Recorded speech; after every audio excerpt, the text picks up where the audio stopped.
کیا حق ادا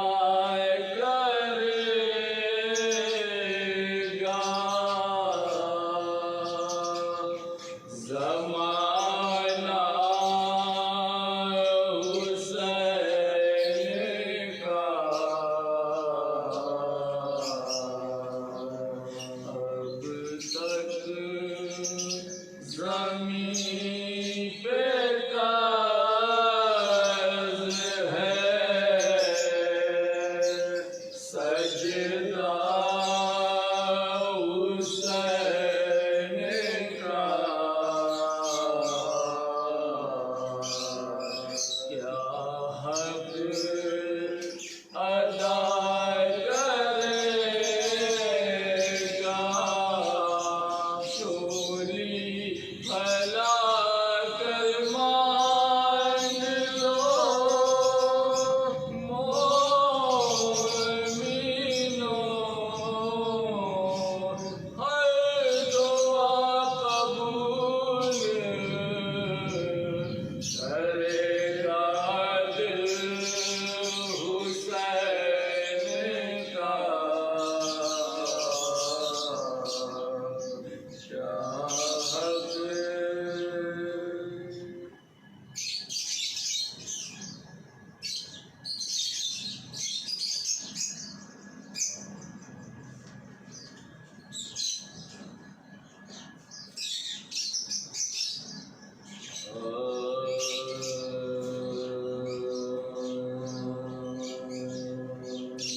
جب تک اس میں کیسے بھرے دوزخ کا شکم جب تک اس میں شیطان و مروان ابو سفیان نہیں شیطان و مروان ابو سفیان نہیں پہنچانا نقصان ہمیں آسان نہیں آج علم کو ہاتھ لگانا بدعت ہے آج علم کو ہاتھ لگانا بدعت ہے خیبر میں کس کس کو یہ ارمان نہیں میں کس کس کو یہ ارمان نہیں پہنچانا نقصان ہمیں آسان نہیں کرتے ہو ایمان ابو طالب پر شک کرتے ہو ایمان ابو طالب پر شک کیا ان کا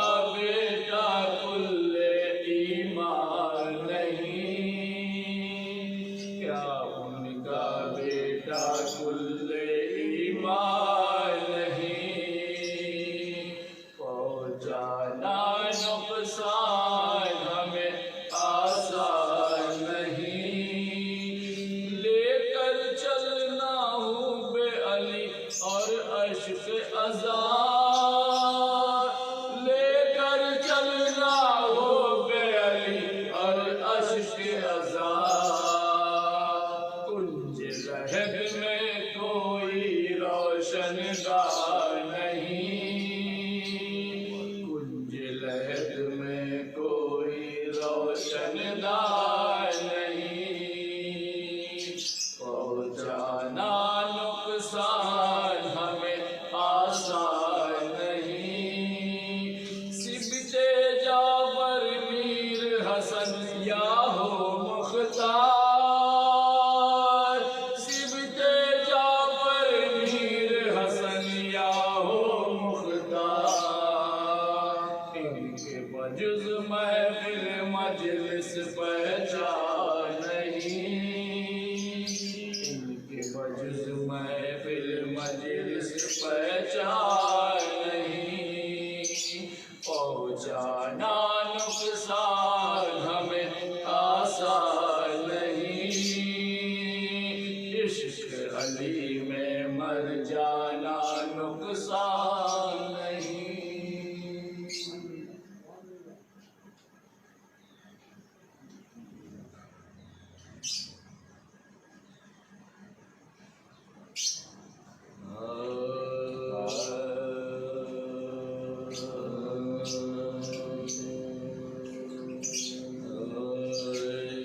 جب چاند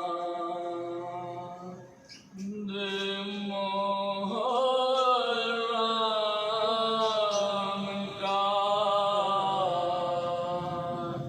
نظر آتا ہے ہم کو،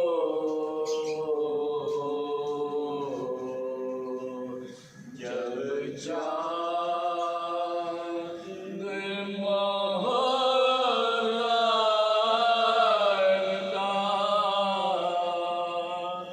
نظر آتا ہے ہم کو، سجدہ ہے عزاخانہ تو یاد آتا ہے ہم کو، اس چاند میں گھر آلے محمد کا لٹا ہے، ماتم یہ محمد کے نواسے کا بپا ہے، جب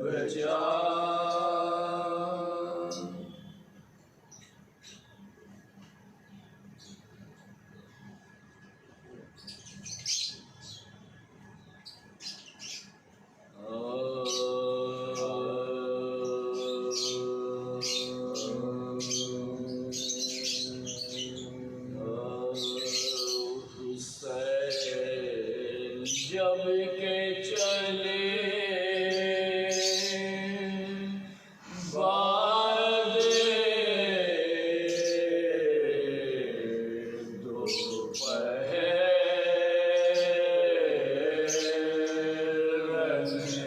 کو، حسین جب کہ چلے بعد دوپہر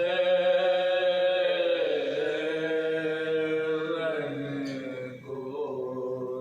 کوئی نہ تھا یہ جو تھا میرا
بھیا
قاص میں مزتار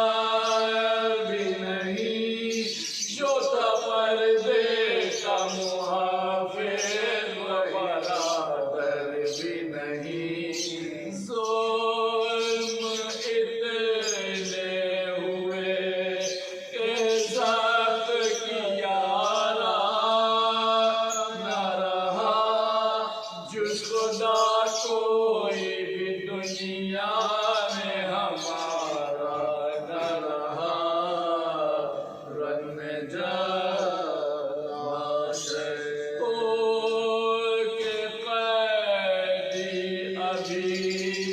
زندان میں جانا ہے مجھے، شام کوفہ کی مصیبت بھی اٹھانا ہے مجھے، وعدہ جو تجھ سے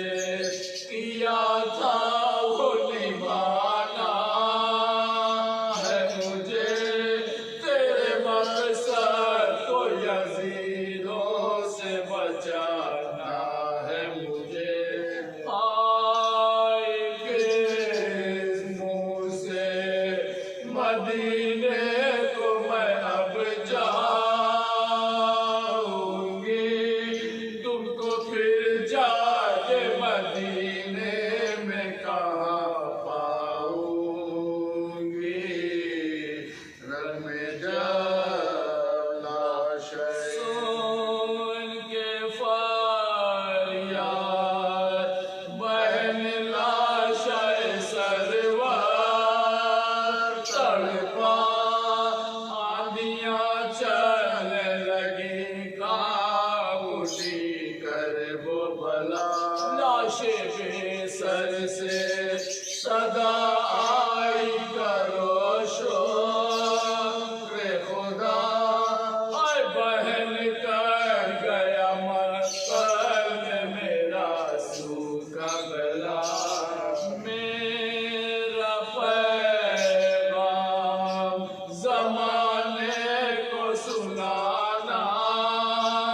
زینب دین اسلام کو ہر طرح بچانا، زینب رن میں ایک بھائی کو بہن ہے تیرے مرنے کا ملا، شاہ والا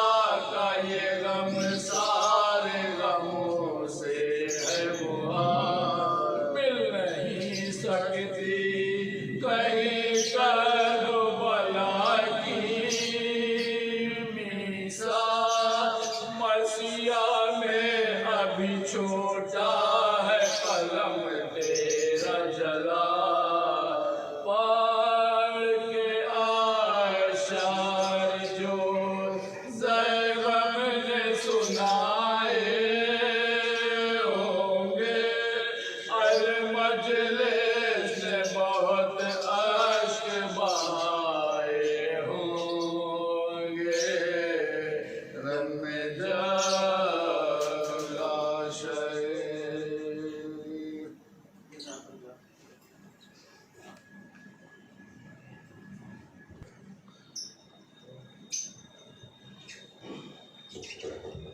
رحم اللہ من قرأ الفاتحہ۔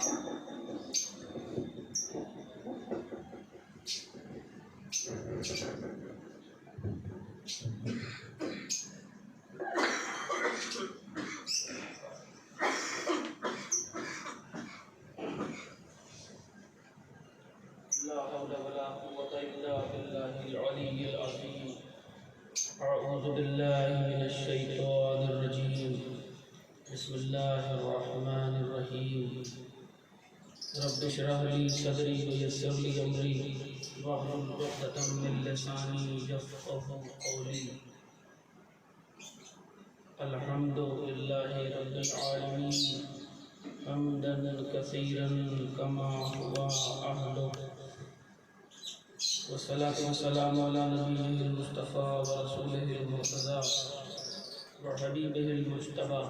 أبي القاسم محمد اللهم صل على محمد وآله الطيبين الطاهرين المعصومين المظلومين الذين أذهب الله عنهم الرجس وطهرهم تطهيرا.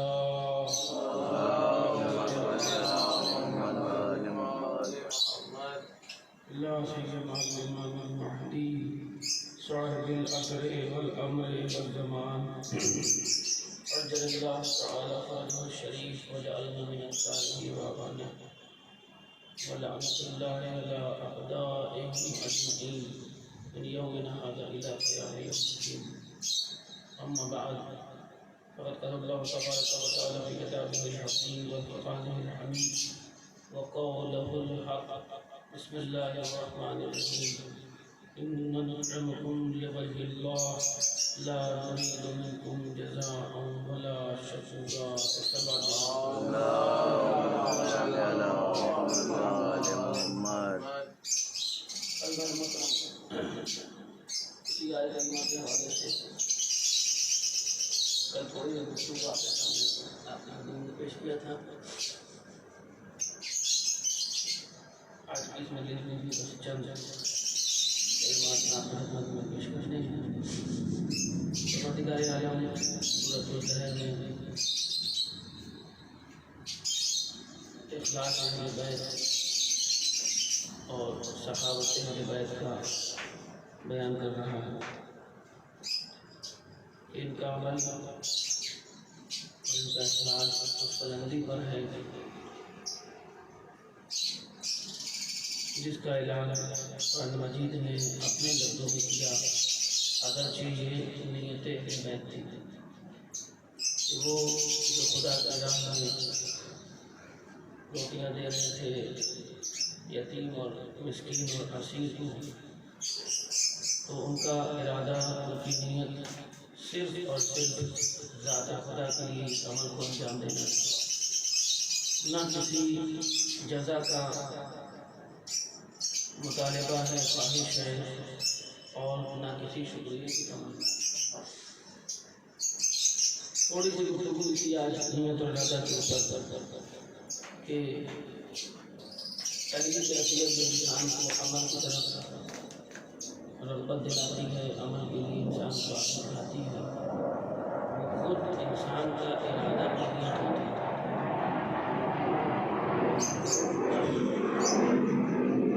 کسی بھی عمل کو انجام دینے سے پہلے انسان کو طے کرتا ہے، اس کے اسباب اور مقدمات طے کرتے ہیں. اس کے بعد اس عمل کی ظاہری شکل سامنے آتی ہے. آسان لفظوں میں یہ کہا جائے کہ عمل کی دو شکلیں ہیں. ایک شکل وہ ہے جو ظاہری شکل ہے، جو ہمیں اور آپ کو دکھائی دیتا ہے. کسی نے کوئی کام کیا تو بھی اچھا کام کیا، لوگوں کو فائدہ پہنچایا، لوگوں کے کام آیا، یا کوئی دین کا کام کیا، تو اس کی ظاہری شکل سب دیکھ سکتے ہیں کہ اس سے مثلاً اتنے لوگوں کو فائدہ ہوا، اس سے استفادہ حاصل کیا، استفادہ کیا. تو یہ استفادہ کرنا، یہ فائدہ اٹھانا، یہ دکھتا ہے عالم ظہور میں آ جاتا ہے. لیکن جو عمل کی باطنی شکل ہے یہ دکھتی نہیں ہے، بلکہ یہ ہمارے دل میں پوشیدہ ہوتی ہے. اور جب جزا اور اجر کا مرحلہ آیا تو پروردگار عالم نے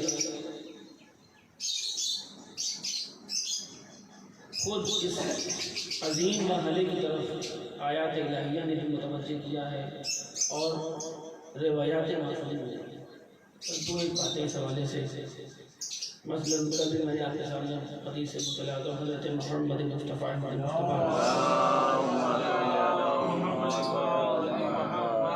کا بیان کیا تھا، جس میں آپ نے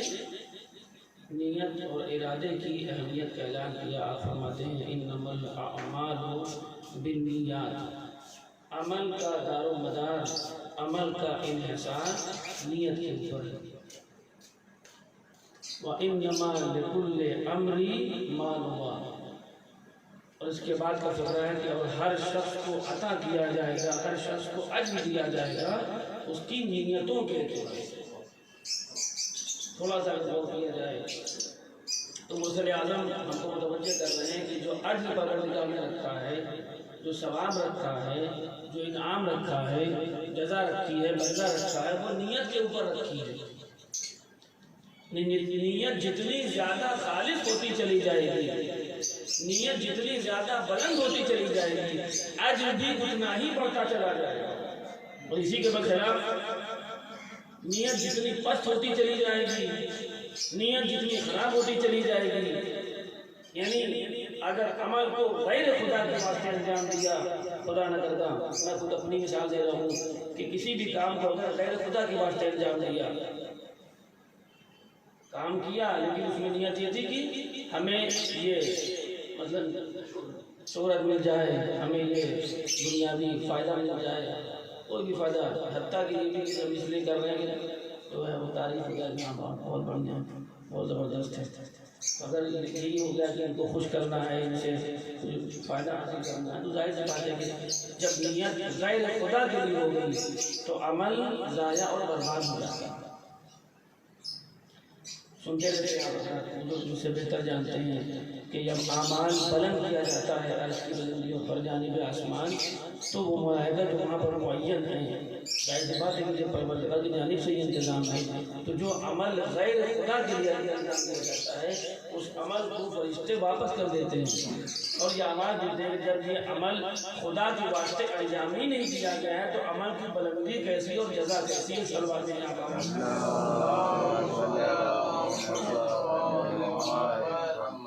حتیٰ کہ روز محشر بھی اور جزا و سزا کے مرحلے میں بھی یہ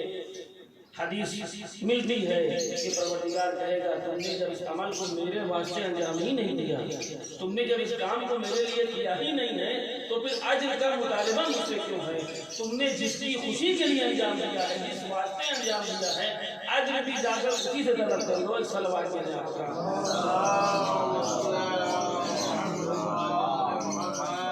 اور اسی لیے مومن کی نیت جو ہوتی ہے وہ بہت عظیم ہوتی ہے۔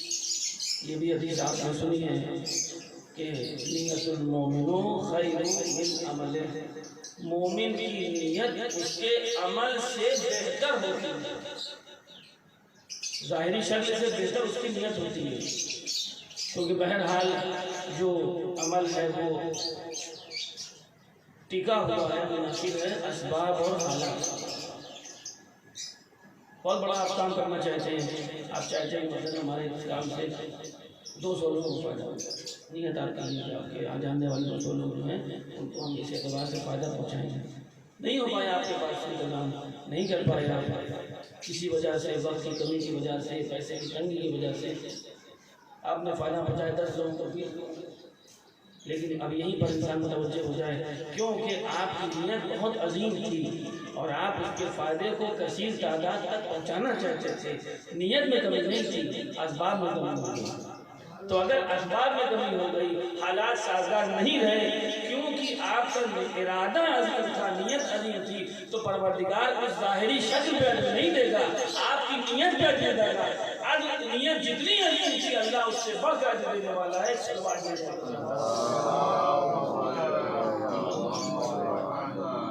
یعنی اخلاص بہت بڑی نعمت کا نام ہے اور ریا بہت بڑی محرومی کا نام ہے۔ بڑی محرومی کیوں ہے؟ بڑی محرومی اس لیے ہے کہ سارا کام نہیں ہوا، وقت بھی گیا، پیسہ بھی گیا، توانائی بھی خرچ ہوئی، سب کچھ وہی کیا، ہم نے بھی اور آپ نے بھی۔ آپ کی نیت عظیم تھی، آپ کے اعمال اجر کے مستحق ہو گئے، میری نیت میں خلوص نہیں تھا، ریا تھی، وہی پورا کام کرنے کے بعد اتنا ہی طاقت اور پیسہ توانائی لگانے کے بعد اجر کچھ نہیں ہے، کیونکہ ریا اور لوگوں کو دکھاوا شامل حال ہو گیا۔ تو اب جیسے ہی ریا شامل ہو گئی تو اس سے بڑی کوئی محرومی نہیں ہے کہ کام سارا انجام دیا لیکن اجر کی کوئی محالہ نہیں ہے۔ صلوات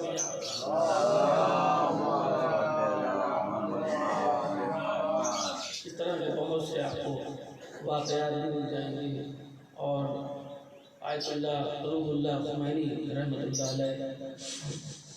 انہوں نے ایک مقام کے اوپر اخلاص کے درجات تعریف فرمائے کہ اخلاص کے بھی اسٹیجز ہیں۔ مثلاً ایک اخلاص کی یہ منزل ہے کہ انسان عمل کو انجام دے رہا ہے، یہ بھی ایک درجہ ہے، اور اس کو کسی انعام پروردگار کی خلوص ہے۔ انسان نے امید کیا کہ بھئی ہم اس کام کو کریں گے اور اللہ ہمیں جو ہے وہ مثلاً جنت میں ہمارے درجے دے گا، یا جنت میں مثلاً ہم کو پورے ملیں گے، جو بھی تصور کر لیں، لیکن اسے بہرحال عاقبت میں جس کی امید ہے۔ ایک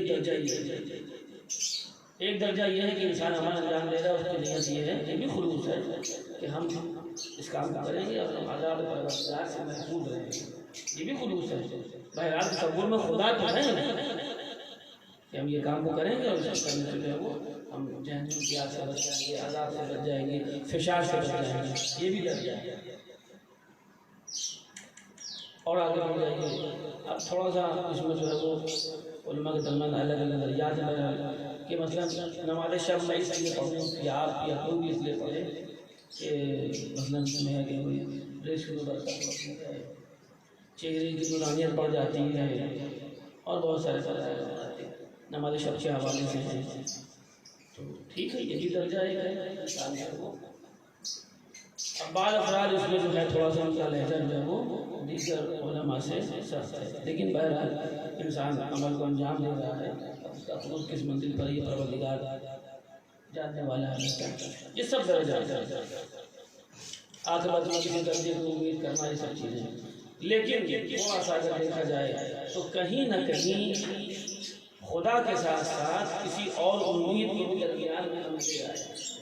کوئی اور امید بھی ہمارے درمیان میں موجود ہے، درمیان میں حائل ہے۔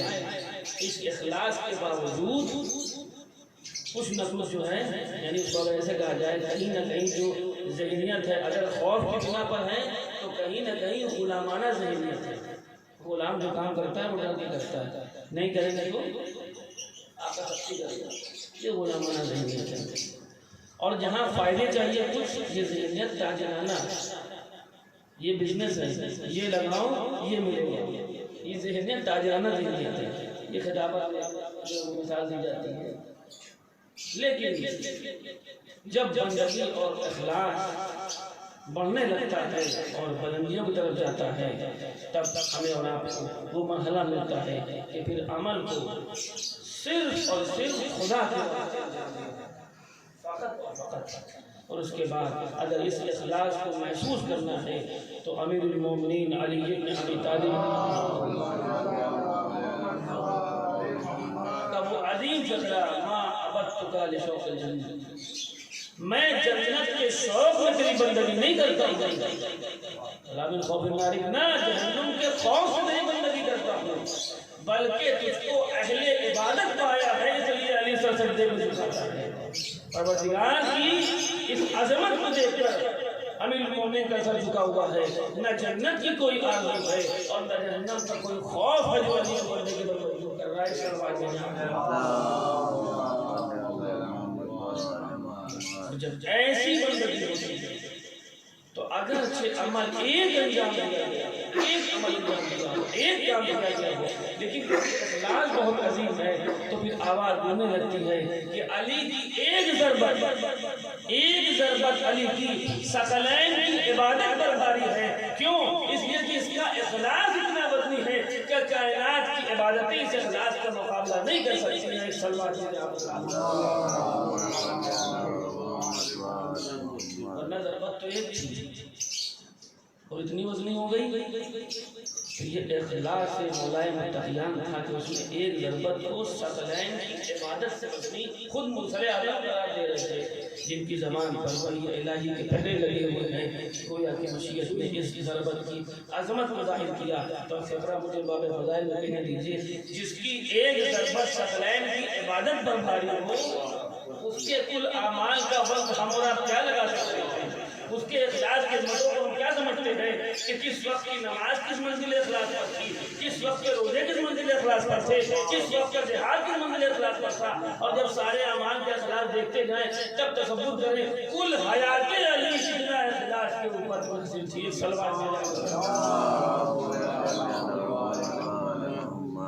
ہر کام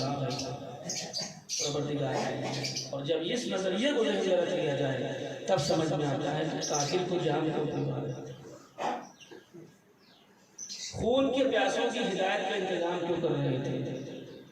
اپنے لیے دشواریاں پیدا کرنے والوں کے لیے سامان نجات اور سامان ہدایت اور راہ ہدایت کو ہموار کیوں کر رہے تھے. اس لیے کہ سامنے ان کی یہ شخصیت نہیں ہے بلکہ ذات پروردگار ہے کہ ہمارے ان امور سے پروردگار کی عظمت اور اس کی بزرگی کو سامنے رکھ کر ان اعمال کو انجام دیا. بس میں نے مجھے تمام کر دیا. اور حدیث کا آخری جو ہے وہ اس بات کو وضاحت کرتا ہے کہ جو بھی ہجرت کرے گا اللہ اور رسول کے لیے اس کی نیت ہے کہ ہجرت کر رہا ہے خدا کے لیے تو اس کی ہجرت واقعاً خدا اور رسول کی خاطر. اور جو بھی ہجرت کرے گا مسافرت کرے گا اپنا وطن چھوڑے گا اور اس کی نیت ہے دنیا کے فائدے دنیا کی منفعت تو کیونکہ اس کی نیت میں دنیا تھی تو اس کی ہجرت کا مقصد بھی دنیا کا ہے. بس میں نے گفتگو تمام کر دیا چیزوں. تو اگر ہجرت سرکار سید الشہداء کی عظمتوں کو سمجھنا ہے تو خود امام مظلوم کربلا کے کلمات پر غور کریں کہ کیوں قیام کر رہے ہیں. آپ نے آواز دیا انما خرجت لطلب الاصلاح فی امتی. امت جد کی اصلاح کس کے لیے ہے؟ خدا تاکہ خدا کی جو امت ہے وہ پستیوں میں غرق نہ ہونے پائے گمراہ نہ رہنے پائے اور غلط میں دھسنے نہ پائے ناکامی اور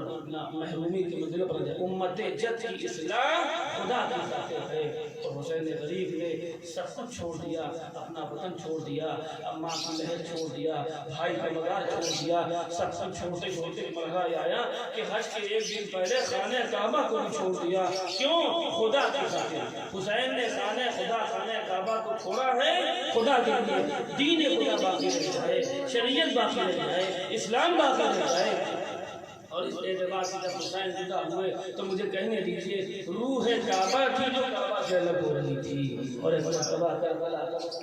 کربلا کے مقتل میں آ گئے اور اب قربانیوں کا بازار گرم ہو گیا. جب سب نے جام شہادت نوش فرما لیا تو خود سرکار سید الشہداء نے بھی بارگاہ ہدیت میں سر سجدہ معمول میں رکھنے کے بعد آواز دیا اے پروردگار جس نے تجھ کو پایا اس نے کھویا کیا اور جس نے تجھ کو کھویا اس نے پایا کیا. اخلاص کا وہ عظیم سجدہ جس کی کوئی مثال نہیں ملتی اور اس کے بعد شہادت سے قریب ہو گئے. فضائے کربلا میں آواز گونجی الا قتل الحسین بکربلا والا ذبح الحسین بکربلا. حسین اپنی شہادت کو اللہ کی بارگاہ میں پیش کر چکے. اب یہ لٹا ہوا قافلہ ہے یہ بیویاں ہیں یہ بچے ہیں اور شام و کوفہ کا سفر ہے کوفہ کی منزلیں ہیں. بس ایک مرحلہ تاریخ کا وہ مرحلہ بھی ہے کہ دربار میں داخلہ ہوا ہے اور اس کے بعد عجب بے کسی ہے کہ ملعون تخت نشین ہے اور امام سجاد کے ہاتھوں میں ہتھکڑیاں اور بیڑیاں ہیں. مخدرات عصمت و طہارت بے مقنع چادر ہے. اسی عالم میں ایک قیدی کو دربار میں اور لایا گیا زنجیروں میں جکڑا ہوا. قیدی دربار میں آیا اور آنے کے بعد اس سے کہا گیا کہ تم نے امیر کو سلام نہیں کیا. جناب مختار نے وہی جواب دیا کہ جناب مسلم نے جواب دیا تھا مالی الامیر قبل حسین میرا امیر حسین کے علاوہ کوئی نہیں ہے. اتنا سننے میں کہا تم تو حسین کی محبت کا بہت دم بھرتے ہو حسین کے عشق پہ جان دیتے ہو اور حسین یہاں ہے اور تم سے ملاقات بھی نہیں کرتے ہیں. اتنا سننا تھا مختار نے کہا تم جھوٹا ہے تم کاذب ہے تو کیسی باتیں کرتا ہے. کہاں میرے آقا کے مقدس قدم اور کہاں تیرا نجیب دربار. میرے آقا کہاں اور تیرا دربار کہاں. یہ ملعون کہتا نہیں میں سچ کہتا ہوں تیرے آقا اسی دربار میں ہیں لیکن تجھ سے ملاقات نہیں کرتے. مختار نے پھر تقسیم کیا اس کے قول کی. ایک مرتبہ اس نے کپڑے کو ہٹایا اور ہٹا کر سرے بریدہ جو خون آلود تھا ایک مرتبہ مخاطب کر کے کہتا ہے اے مختار دیکھو تمہارا امام یہاں ہے. اتنا دیکھنا تھا مختار نے انگڑائی لیا زنجیریں ٹوٹی تلوار کو قبضے میں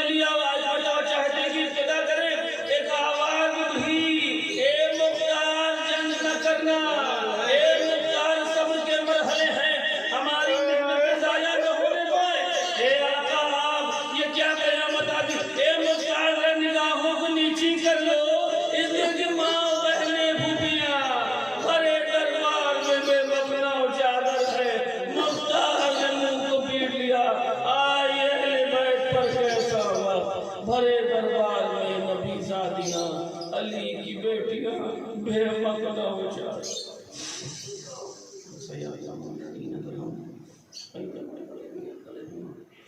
ان للہ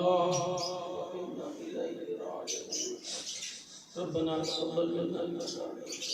العليم وتب علينا إنك أنت التواب الرحيم اللهم ارزقني شفاعة الحسين يوم الدين إلهي ذات الزهراء والأنبياء والے والے ہمارے گناہوں کبیرہ اور صغیرہ کو معاف فرما ہم سب کی مشکلوں کو پریشانیوں کو صدقے میں آل محمد کے دور کر دے پروردگار ہم سب کی توفیقات میں اضافہ فرما سب کے اعمال صالحات کو فرما پروردگار جو بے روزگار ان کی روزی میں ان کو روزی لگانے روزی سے لگی روزی میں برکت دیتے جو مقروض ہیں ان کے قرضوں کو غیب سے ادا کرتے علماء اسلام کا سایہ ہمارے سب فرماتے ہیں انقلاب اسلامی عطا کرتا کفر و نفاق کے پرچم کو سر میں کر دیتے اس مولک وضعوں کو ریاض سے سب امام زمانہ کے ظہور میں تاجر ہم سب کو اس لائق بنا دے ایمان کو حضرات ایک سورہ فاتحہ اور سورہ توحید وغیرہ محمد حسن ابن شمشاد حسین کی روح کو احساس کرتا ہے